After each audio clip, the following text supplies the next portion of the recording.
A modern market complex built at a cost of nearly 7.5 crores has remained locked for almost 3 years in Odisha's Jajpur district, leaving displaced families and traders waiting for the rehabilitation they were promised.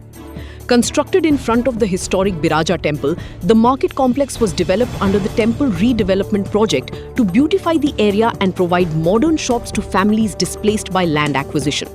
Of the proposed 88 shops, 72 have already been completed.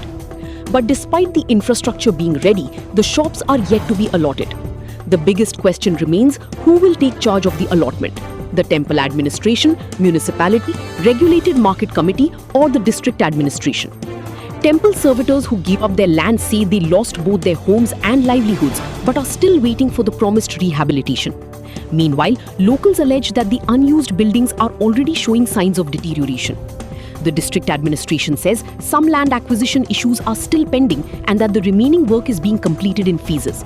Officials have assured that the project will be operational soon.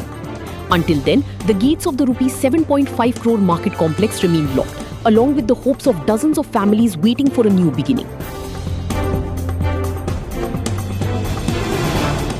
2020 ରୁ 2026 2027 ଭାଗ ବସିଲାଣି ତା ଏପର୍ଯ୍ୟନ୍ତ ନିୟୋଜିତ କରାହେଇନି। ଏ ଘର ମେଣ୍ଟେନାନ୍ସରେ ରହିଯାଉଛି, maintenance ହେଉଛି କୋଉଠି ଛାତ ଫାଟିଲାଣି, କୋଉଠି ପଥର ହେଉଛି ଗଳି ପଡ଼ିଲାଣି, ଯେ ପଥରର କମ୍ପ୍ଲେକ୍ସ ହେଲା କିନ୍ତୁ ସାଧାରଣ ଲୋକଙ୍କର ଏ କାମରେ ଲାଗୁନାହିଁ। କୌଣସି ବାତ ପ୍ରଶାସନ ହେଉଛି ୟାକୁ ଧ୍ୟାନ ଦେଉନାହିଁ। ଆମେ ଆଡମିନିଷ୍ଟ୍ରେଟିଭ ଆପ୍ରୁଭାଲ पे कॉस्ट दे ଦେଇଛୁ ଲ୍ୟାଣ୍ଡ ଆକ୍ୱିଜିସନ ମିଶେଇକି ପରିକ୍ରମାର ଯୋଉ ଫେଜ୍ ଗୁଡାକ 3ଟା ଫେଜ୍ ରେ ବିଭକ୍ତ ବର୍ତ୍ତମାନ କରିଦେଇଛୁ। ଗୋଟାକର ବୋଧେ ଟେଣ୍ଡର ଆମେ ଟେଣ୍ଡର କରିଦେଇଛୁ, ମାସେ ଭିତରେ ପଳେଇ ଯାଇପାରିବ ସେଟା ଆପ୍ରୁଭାଲ।